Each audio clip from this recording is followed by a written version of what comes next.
coucou tout le monde, on se retrouve pour une nouvelle vidéo, masse, je ne sais pas la combien c'est car je tourne cette vidéo après une autre, donc vous allez me voir sûrement dans la même position, avec la même coiffure, la même tenue, mais c'est pas grave. Vous avez les backstage du coup des vidéos basses, des vidéos où on enchaîne, où j'essaye de créer du contenu pour vous sortir une vidéo par jour, c'est assez chaud et du coup je me suis posée et j'en tourne plusieurs d'affilée. Comme vous l'avez vu dans le titre, on va faire un petit jeu.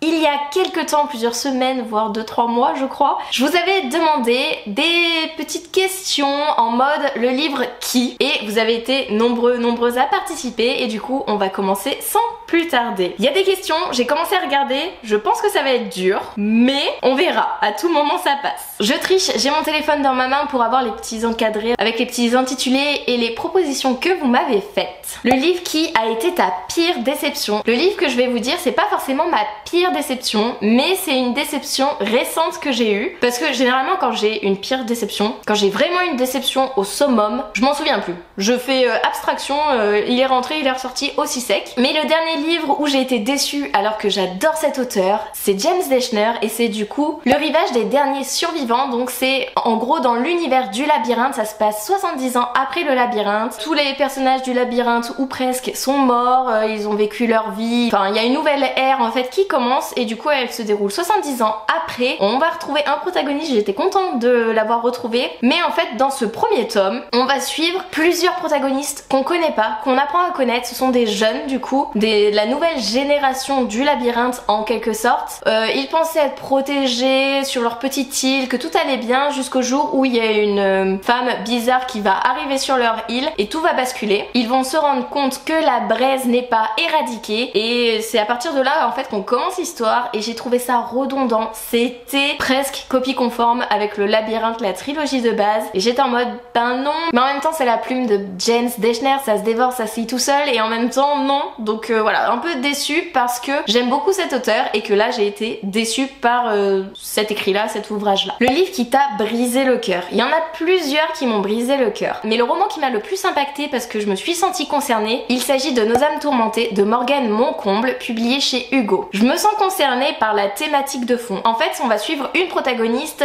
qui a subi un deuil, donc je saurais plus vous dire lequel, et qui s'est beaucoup renfermée sur elle-même au point de se faire du mal en fait, au point de s'automutiler, de pas être bien dans sa peau et que le seul moyen d'évacuer et d'évacuer toute cette colère, cette haine, cette peine, c'est de se faire du mal. Et elle va rencontrer un jeune homme qui lui aussi est traumatisé par la vie, il a perdu quelqu'un, il fait son deuil et ils vont se rencontrer, il va avoir une histoire d'amour, mais la thématique de fond quand même reste le deuil et la mutilation. Donc faites attention avec cet ouvrage, il est pas à mettre dans les mains de tout le monde. Il y a un moment, je me souviens, il y a une scène qui est vraiment décrite, donc attention. Et du coup pour moi ça a été le livre qui m'a le plus brisé le cœur, dans le sens où je me suis sentie concernée du coup. Le livre qui t'a le plus énervé. Alors je réfléchis parce que je ne sais pas. Je peux dire un livre qui m'énerve dans le sens où ça fait plusieurs fois que je le commence et que j'adhère pas ou que j'accroche pas. Ça va vous surprendre par contre de l'auteur, hein. Alors asseyez-vous.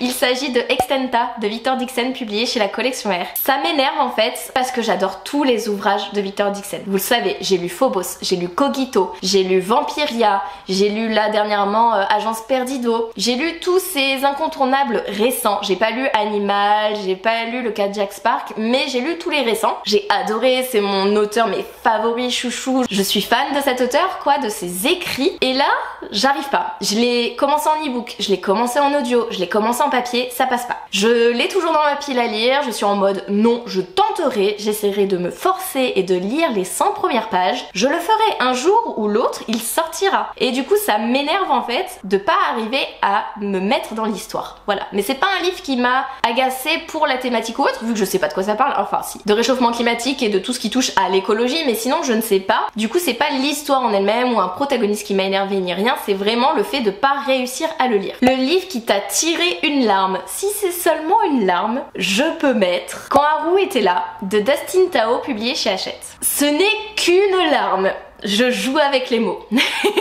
On m'a pas dit briser le cœur, on m'a pas dit fait pleurer toutes les larmes de mon corps, non. On a dit tirer une larme. Donc quand Haru était là, en fait on va suivre un protagoniste qui s'appelle, je sais plus du tout comment il s'appelle d'ailleurs, je l'ai lu il y a pas longtemps mais je me souviens plus du nom du protagoniste principal. On va suivre un protagoniste principal qui aime les hommes, qui a du mal à trouver son identité et qui va perdre son meilleur ami, le seul être qui compte vraiment à ses yeux, qui est là pour le soutenir, l'écouter, l'épauler et tout. Il va le perdre et un jour il va faire la rencontre de Haru lors d'un voyage scolaire pour la première fois et ça va être un peu un acte manqué et ils vont se retrouver. Et en gros c'est un roman qui parle de deuil, d'acceptation du deuil, du cheminement du deuil, de toutes les étapes du deuil, mais aussi de renouveau, de prendre confiance en soi, de voir que le monde ne s'arrête pas et qu'on peut repartir, se reconstruire, retrouver des amis, retomber amoureux, etc. Vraiment c'est un livre qui est vraiment touchant et poignant. J'ai beaucoup aimé. Il faut savoir que j'avais pas forcément aimé Vous êtes sur le portable de Sam de cet auteur et que là ça m'a beaucoup surprise et que du coup j'ai tiré une petite larme. Voilà. Le livre qui t'a le plus surpris. Alors pour cette question, je vais partir sur la surprise dans le sens où je savais pas que j'allais être autant hypée. Je m'attendais à bien aimer mais pas être autant hypée. Il s'agit de Projet Amnésia et je sais plus qui l'a écrit. C'est publié chez la collection R. On suit 7 passagers dans un bus qui vont avoir perdu totalement la notion du temps. Ils ne vont plus savoir qui ils sont, où ils sont, quel jour on est, où on est, qu'est-ce qui s'est passé, pourquoi ils sont dans ce bus. Ils ne se souviennent de rien, ils ont perdu la mémoire. Et petit à petit, ils vont avoir des petites missions, des petites questions où ils vont devoir répondre par exemple, est-ce que tu choisis la file de gauche où il y a des chats ou la file de droite où il y a des chiens? Le bus ne s'arrêtera pas. Voilà, c'est ce type de questions. Ces questions en fait vont rythmer l'histoire dans le sens où ils vont essayer de savoir qui ils sont. Petit à petit, ils vont avoir des souvenirs, où ils vont avoir des impressions de déjà vu, où ils vont se dire ah toi mais je te connais mais je sais pas d'où, etc. Il y a une qui est la pro de l'informatique qui va pirater le bus. Bref, il va avoir plein d'éléments et je m'attendais pas, j'ai été surprise en fait de pas pouvoir poser le livre, de me dire non là je peux pas mais en même temps là il faut, je peux pas continuer et vraiment que ça soit si rythmé, si prenant. Bon la fin m'a un petit peu déçue, c'est une fin ouverte, on sait que j'aime pas les fins ouvertes, mais la rythmique et la dynamique du livre en lui-même m'a totalement convaincue et j'ai été agréablement surprise par cette lecture. Le livre qui te motive malgré une journée pluvieuse. Alors là, c'est une question compliquée. Je vais pas dire un titre de livre, mais je vais plus partir sur un mood. En fait quand il pleut, que j'ai la flemme de sortir, de faire quoi que ce soit, que j'ai envie de rester dans le canapé avec un plaid, je pars plus sur des livres jeunesse tout doux qui vont se dégommer. Donc je pars plus sur de la BD, du roman graphique, du manga, du roman vraiment jeunesse type Mémoire de la forêt. Je pars plus sur ce style de livre, mais j'ai pas un livre pour un moment pluvieux, vous voyez. Le livre qui te fait rire, alors...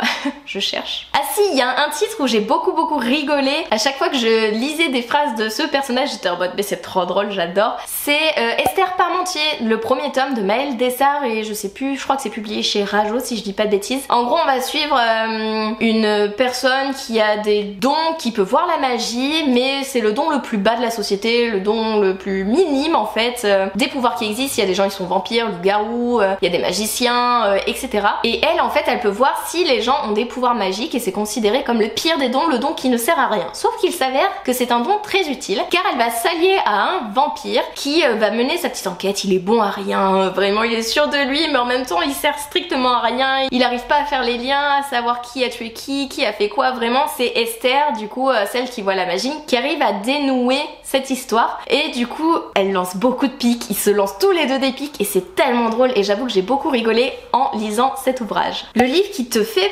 pleurer. Alors gentiment, c'est pas le livre du coup qui m'a brisé le cœur. Un livre qui m'a fait pleurer, il y a 1000 morceaux de cœur brisé de Tilly Cole, donc c'est le second tome. Le premier tome c'était 1000 baisers pour un garçon qui m'a fait pleurer beaucoup. Énormément. Je vous avoue que 1000 morceaux de cœur brisé m'a brisé le cœur, vraiment. Et j'étais en mode, dès le prologue je pleure et j'étais en mode, mais non c'est pas possible. Donc ce roman m'a fait beaucoup pleurer. On va suivre la sœur de Poppy, je sais plus comment elle s'appelle. Poppy avait une maladie chronique, un cancer. Et du coup dans ce second tome on va retrouver sa plus grande sœur qui n'arrive pas à faire son deuil. Elle a essayé toutes les solutions possibles et inimaginables. Elle a vu une psychiatre, un psychologue, elle a fait des thérapies de groupe, des thérapies individuelles. Rien ne marche. Elle n'arrive pas à faire son deuil, elle croule sous la dépression, elle pleure, elle n'arrive pas à voir du positif dans sa vie et à remonter la pente. Ça fait plusieurs années et du coup elle va partir en voyage thérapeutique et c'est là que tout va se débloquer et on va suivre en fait les étapes du deuil au fur et à mesure de ce voyage où ils vont changer de pays à chaque étape du deuil. Donc il y a 5 étapes du deuil, ils vont faire 5 pays différents et chaque pays va avoir une symbolique dans l'étape du deuil et du coup ça va l'aider à faire son deuil de Poppy et à voir que sa sœur est peut-être plus là physiquement physiquement, mais elle est peut-être là d'une autre façon. Voilà, elle la soutient d'une autre façon. Et vraiment, ce livre m'a fait beaucoup pleurer. Dès le prologue, je vous dis, et puis à d'autres moments de l'histoire, et j'étais en mode non, non, pourquoi tant de haine envers mon petit cœur? Laissez-le tranquille. Vraiment, je vous le recommande. Celui-ci, lisez le premier tome parce que vous allez pleurer aussi. Mais celui-là, vraiment, il est chouette également, et préparez les mouchoirs pour cette duologie. Le livre qui ne m'a jamais été rendu. Je trouve cette question drôle parce que il y a pas si longtemps que ça, j'ai lu Skyhunter de Marie Lu. Et en fait, je me suis dit, mais ils sont où mes Warcross de Marie Lu, donc publiés chez Pocket Jeunesse, et introuvables. Et pourtant, je savais que je les avais pas vendus. Je savais que je m'en étais pas séparée. J'avais adoré cette duologie, donc c'était impossible pour moi. Et en réfléchissant, je pense que je l'ai prêté à quelqu'un. Je sais à qui je l'ai prêté. J'ose pas lui demander si c'est elle qui l'a. Et du coup, je me les suis rachetés. Je veux tellement pas demander à cette personne que je me les suis rachetés quand même. Il y a un niveau là. Du coup, ouais, Warcross de Marie Lu, lisez. C'est un monde un peu jeu vidéo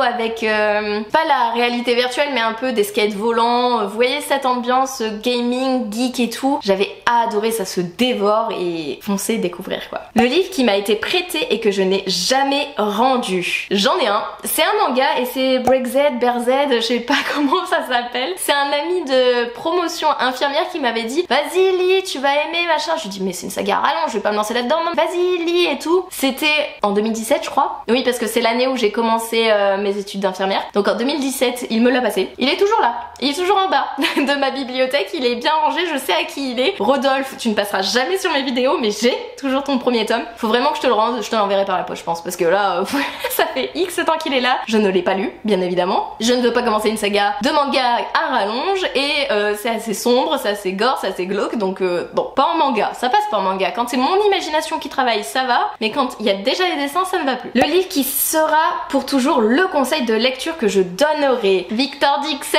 Phobos publié chez la collection R.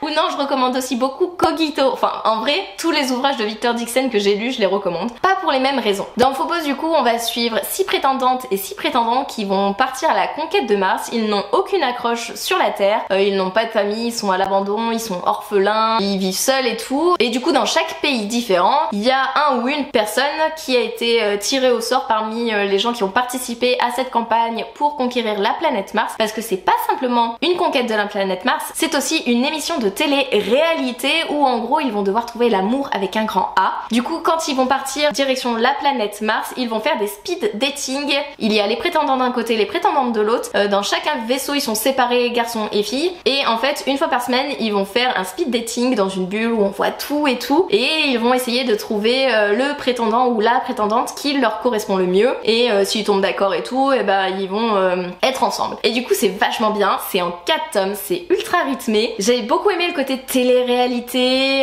émission de télé, conquête de l'espace, amour. Et en même temps derrière il y avait des manigances parce que ils vont pas seulement conquérir la planète Mars, ils vont surtout voir si celle-ci est encore vivable et viable. Je recommande aussi Cogito pour le côté intelligence artificielle avec en gros des personnes qui n'ont pas forcément accès à l'école, à l'éducation, qui vont partir dans un lieu en fait pendant un temps donné pour permettre de développer leurs connaissances, s'éduquer et tout. Et il va avoir beaucoup de questions d'intelligence artificielle et tout, dans le sens où peut-être l'intelligence artificielle peut être un humain. Ensuite il y a Vampiria avec tout un monde de vampires dans la cour de Louis l'Immuable, donc le roi soleil, dans les années du roi soleil, le fait d'être vampire, noble, d'être simple humain, enfin vraiment voilà, une autre rythmique, un autre univers. Et vraiment j'arriverai pas à dire lequel je recommande, le seul en fait, le seul que je recommande, je ne pourrais pas dire, c'est vraiment les romans de Victor Dixon. Ça surprend personne, non? Une question qui ressemble du coup, le livre qui m'a donné envie de tout découvrir de son auteur, Phobos de Victor Dixon,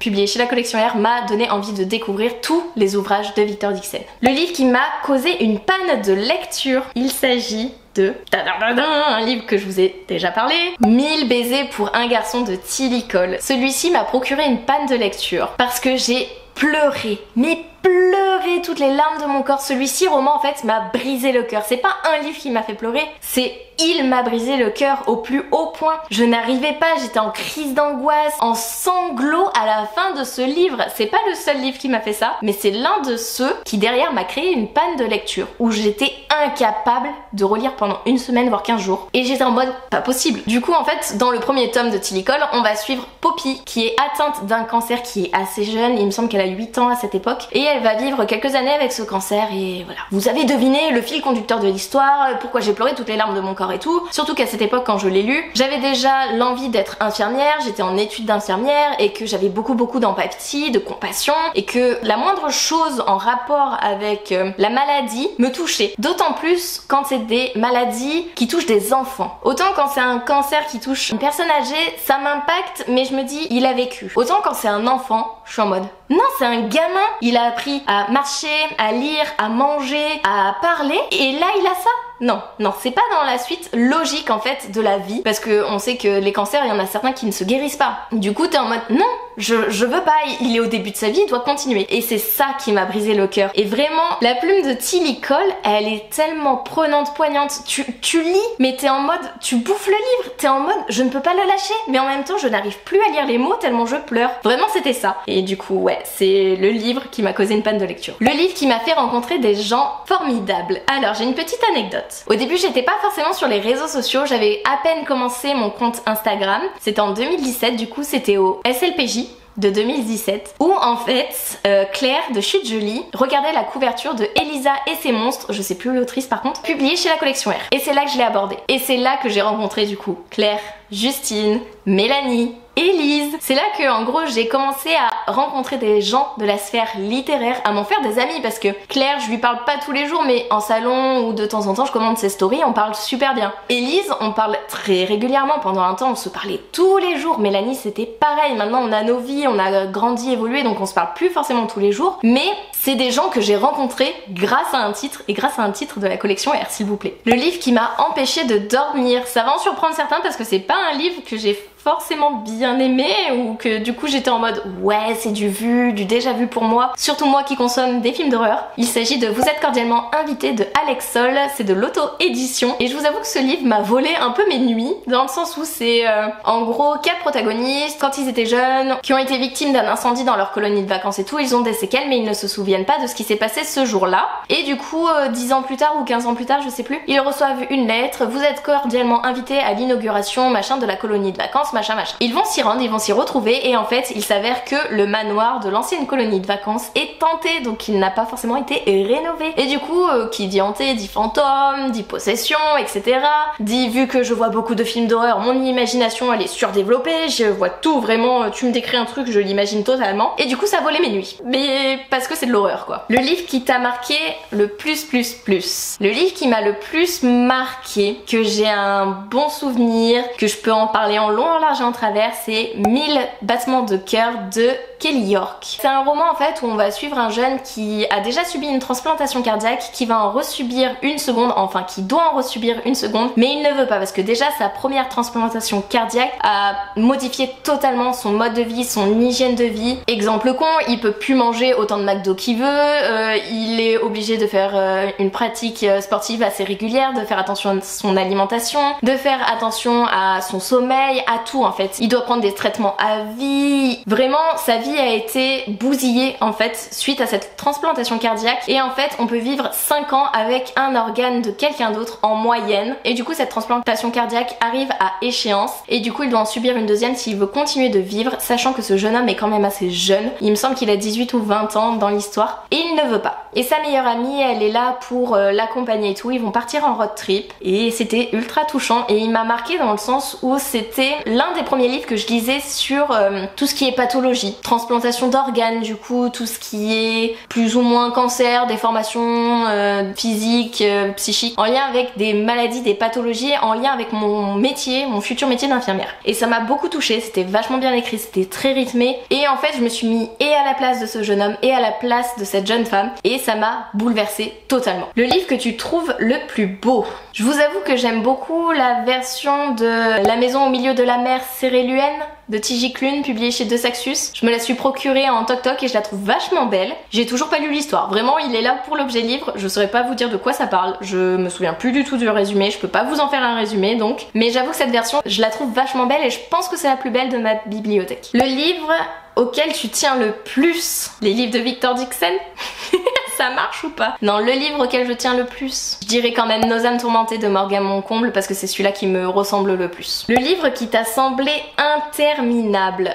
Alors, on va réfléchir parce que la question elle est quand même compliquée. Un livre que j'aurais tiré en longueur sinon. Celui-là que je suis en train de mettre de côté totalement. La tisseuse de Mélodie de Sarah Abahi, publié chez Hachette. Vraiment il tire en longueur, il est trop lent et du coup je suis en mode il est interminable pour moi mais en même temps j'ai lu que 4 chapitres donc je peux vraiment pas me positionner. Mais ou La passeuse de mots des Twice chez Hachette aussi, pareil ça a été trop long pour moi, interminable. Pourtant je l'ai écouté en vitesse 2.5 quand je faisais de la marche et tout, enfin trop long pour moi, je n'arrivais pas. C'est les deux là où je suis en mode ils sont interminables pour moi. Le livre qui t'a d'une certaine façon changé ta vie ou qui t'a fait réfléchir, c'est compliqué comme question. Bah je pense à Cogito de Victor Dixon avec la question de l'intelligence artificielle où ça m'a totalement effrayée dans le sens où l'intelligence artificielle, comment il est évoqué dans ce roman là en tout cas et des films que j'ai pu voir par la suite sur cette thématique, ça me fait peur parce que ça peut prendre finalement le contrôle d'un être humain, ça peut faire des choses à notre place alors que par exemple les caisses dans les grandes surfaces ou il y a des robots qui sont en train d'être créés pour faire des prises de sang, enfin je sais pas, ça prend trop de place, genre nous humains on peut pas faire ça. Bah si on peut totalement, donc pourquoi créer des robots ou des machines pour nous remplacer? Et dans le sens où l'intelligence artificielle aussi, je pense c'est Lucie le film il me semble, où pareil ça parle d'intelligence artificielle mais aussi de, comment dire, l'intelligence artificielle a créé une personne mais est-ce que cette personne a des sentiments, elle ressent des choses ou pas? Toute cette question là de l'intelligence artificielle que j'ai abordée du coup avec l'écrit de Victor Dixon, Cogito, ça m'a un peu fait réfléchir sur comment pourrait être notre planète, notre société avec l'intelligence artificielle et ça fait peur quand même pour certaines données. Le livre qui n'est pas à mettre entre toutes les mains, bah je pense à Too Late de Colleen Hoover publié chez Hugo Roman. Ça parle de violence conjugale, de viol, d'abus sexuels et je trouve qu'il est pas à mettre dans toutes les mains, je trouve qu'il est trop facile d'accès ce Colleen Hoover là, ou même Jamais plus de Colleen Hoover, les deux là, c'est pas à mettre dans toutes les mains mais Too Late est vraiment plus hard encore. Ouais je trouve qu'il est trop facile d'accès, les jeunes de 14, moins même, posent la question en salon s'il vous plaît, le SLPJ, donc c'était des gamines de 12 à 14 ans. Vous avez pas dit Colleen Hoover? Non, arrêtez avec le Colleen Hoover. Pensez à votre corps en fait. Et du coup je trouve que ce livre est trop facile d'accès, que ce soit pas forcément en librairie parce qu'en librairie du coup il y a des catégories ou même en espace culturel, mais en espace culturel comment dire, les parents vont plus facilement prendre un livre en mode ah c'est bien mon enfant s'intéresse à la lecture et tout, à la littérature, c'est chouette, vas-y choisis un livre, l'enfant prend celui-là et il s'en va. Et du coup je suis en mode il est pas à mettre dans les mains de tout le monde et surtout pas de jeunes enfants, et vraiment il est trash, il y a des scènes décrites mais en même temps il est ultra intéressant mais vraiment public averti quoi. Et à contrario du coup le livre qui est à mettre entre toutes les mains, je pense à Mémoire de la forêt de Michael Brun-Arnaud, dans le sens où ce livre c'est un roman jeunesse sur la maladie d'Alzheimer, sur la maladie de l'oubli-tout, où on va suivre des protagonistes au fil de 4 tomes, de 4 saisons dans des thématiques différentes. À la base on part de la maladie de l'oubli-tout et je trouve que ce roman est aussi bien adapté pour les enfants, pour les ados que pour les adultes. Et vraiment celui-là il est à mettre dans toutes les mains parce qu'il est rempli de bienveillance, de douceur, mais en même temps il est poignant au vu des thématiques abordées. Il est triste parce que la maladie d'Alzheimer c'est triste, on oublie son plus grand amour, on oublie ses parents, ses enfants, enfin on oublie beaucoup de choses et elle est ultra touchante cette maladie. Et vraiment Mémoire de la forêt, je le recommande à n'importe qui. Le livre qui te fait envie mais que tu ne lis pas, à peu près tous.